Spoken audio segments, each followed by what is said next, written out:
Halo semuanya, jumpa lagi bersama saya Karisma di channel Bang Deka. Di video kali ini, saya akan membuat sebuah seri JavaScript dasar. Oke, untuk pertama, saya sudah menyiapkan sebuah PowerPoint. Kita akan membahas terlebih dahulu mengenai sejarah dari JavaScript itu sendiri. JavaScript atau sering kita menyebutnya sebagai sebutan JS, pertama kali dibuat tahun 1995. Programmer yang bernama Brandon Eric yang berada di Netscape Navigator membuat pemrograman scripting untuk berjalan di Netscape Navigator browser. Awalnya, namanya adalah Mocha, lalu berubah menjadi LiveScript dan akhirnya menjadi JavaScript. JavaScript dibuat agar halaman website yang sudah kita buat menggunakan HTML dan CSS bisa lebih interaktif.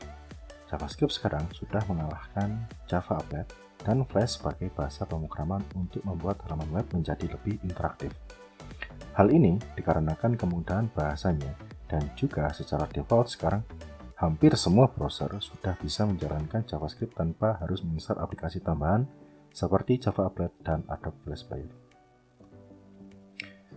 Hubungan antara JavaScript dan ECMAScript. Karena JavaScript sekarang hampir diadopsi oleh semua aplikasi browser, akhirnya dibuatlah sebuah standarisasi yang bernama ECMAScript. Organisasi yang melakukan standarisasi ECMAScript adalah ECMA International. Sekarang, dengan adanya standarisasi, kita bisa pastikan bahwa kode program JavaScript kita bisa jalan di semua browser. Karena browser yang ingin mendukung JavaScript harus mengikuti standarisasi ECMAScript. Biasanya teman-teman pernah menemukan penyebutan ES6. ES6 ini merupakan singkatan dari ECMAScript version 6. Jadi, ECMA, maksud saya ES6 dan JS itu sama. Sekarang karena ECMAScript dan JavaScript sama, sekarang bisa dibilang ECMAScript dan JavaScript adalah dua nama untuk satu bahasa pemrograman yang sama. Untuk teman-teman yang ingin mengetahui sekarang sudah versi berapa, teman-teman bisa mengakses di link ini http://ecmainternational.org. Oke, yang pertama kita butuhkan saat kita belajar JavaScript, kita perlu menyiapkan perangkat lunak untuk membantu development. Yang pertama, kita membutuhkan browser dan itu sudah pasti, karena kita perlu menjalankan kode program JavaScript menggunakan browser. Selanjutnya, kita membutuhkan text editor atau Integrated Development Environment atau sering disingkat menjadi IDE. Ini digunakan untuk membuat kode program JavaScript. Untuk browser, teman-teman bisa menggunakan Google Chrome, Firefox, Microsoft Edge, Safari, dan Opera.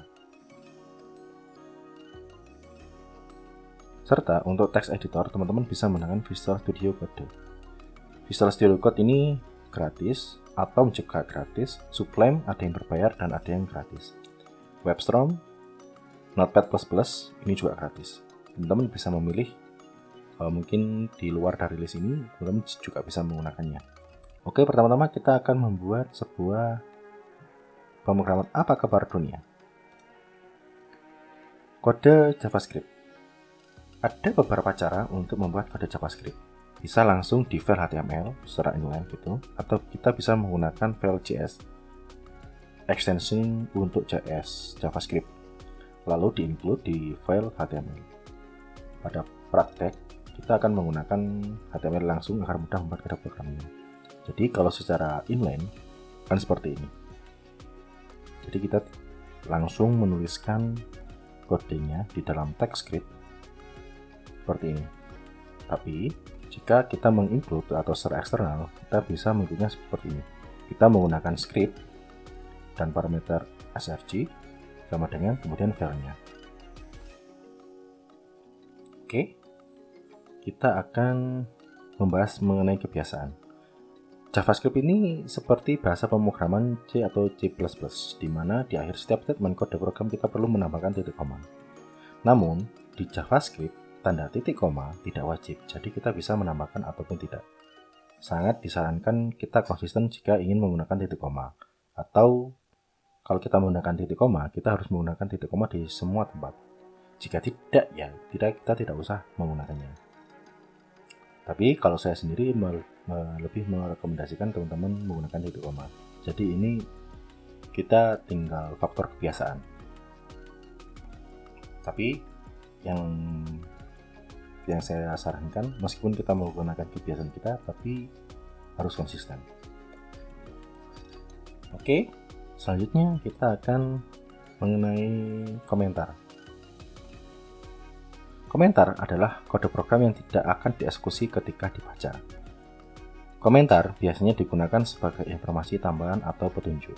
Di JavaScript kita bisa menambahkan kode komentar double slash atau slash bintang ditutup dengan bintang slash. Oke, kita akan mengeksekusinya secara langsung. Pertama-tama kita buat file terlebih dahulu. Saya sudah menyiapkan sebuah folder di sini. Saya akan menamakannya dengan nama hello.html. Oke. HTML kita menggunakan HTML5.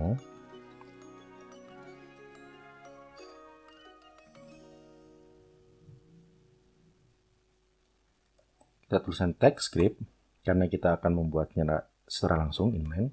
Kita bisa menggunakan dokumen white.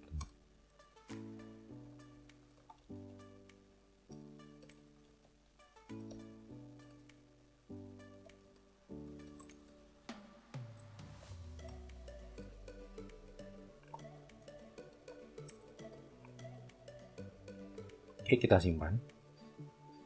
Kita akan cobanya mengeksekusinya. Itu berada, saya sudah menyiapkannya ada di sini.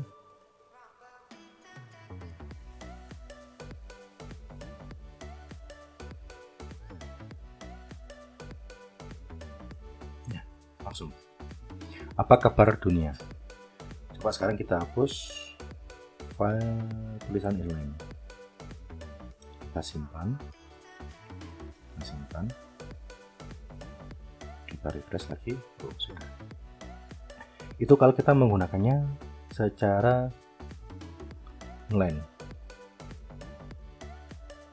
Ini kalau kita menggunakan tanpa titik koma, tetap dia bisa berjalan. Kalau kita tambahkan titik koma, kita simpan, dia tetap berjalan.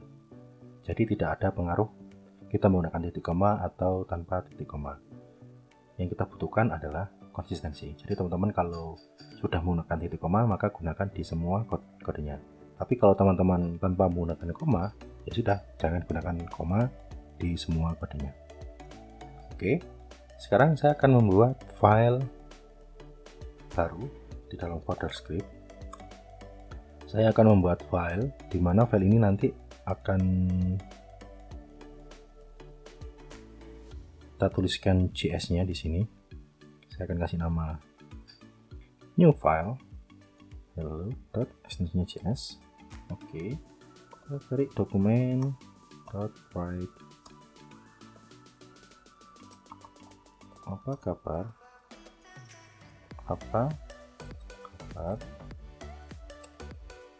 dunia?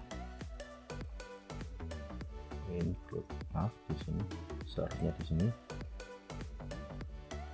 Ini sebagai penanda saja, include satu titik koma, kemudian ini saya komentar terlebih dahulu. Saya komentar script, source-nya ada di script hello.js. Oke, saya simpan. Include. Oh maaf, ini seharusnya benar, include. Oke, sekarang bagaimana kalau kita nyalakan semua? Ini saya kasih tanda inline. Oke, saya simpan. Bagaimana hasilnya? Nah, akan tercetak. Dimana yang pertama ini penulisan langsung di halaman HTML-nya. Yang kedua kita menggunakan include. Oke, kita cetak hasilnya. Yang pertama, apa kabar dunia? Ini berada di penulisan secara langsung. Dan apa kabar dunia yang kedua dengan cara include. Jadi seperti ini. Nah, sekarang bagaimana menggunakan komentar? Oke. Untuk komentar kita bisa menggunakan seperti ini, double slash. Ini adalah komentar. Coba kita simpan. Kita refresh lagi. Tidak dibaca. Jadi komentar ini akan sangat membantu untuk dokumentasi. Bagaimana kalau komentar kita panjang banget? Kita bisa menggunakan seperti ini. Ini adalah komentar yang panjang, 2 baris. Ini adalah baris. Ini adalah baris yang dua. Oke, teman-teman bisa menggunakan slash bintang dan diakhiri dengan bintang slash. Oke, kita simpan. Kemudian kita refresh. Tidak ada yang tereksekusi. Oke, seri bagian pertama sudah kita selesaikan. Nantikan di video selanjutnya untuk bagian kedua. Terima kasih dan bye.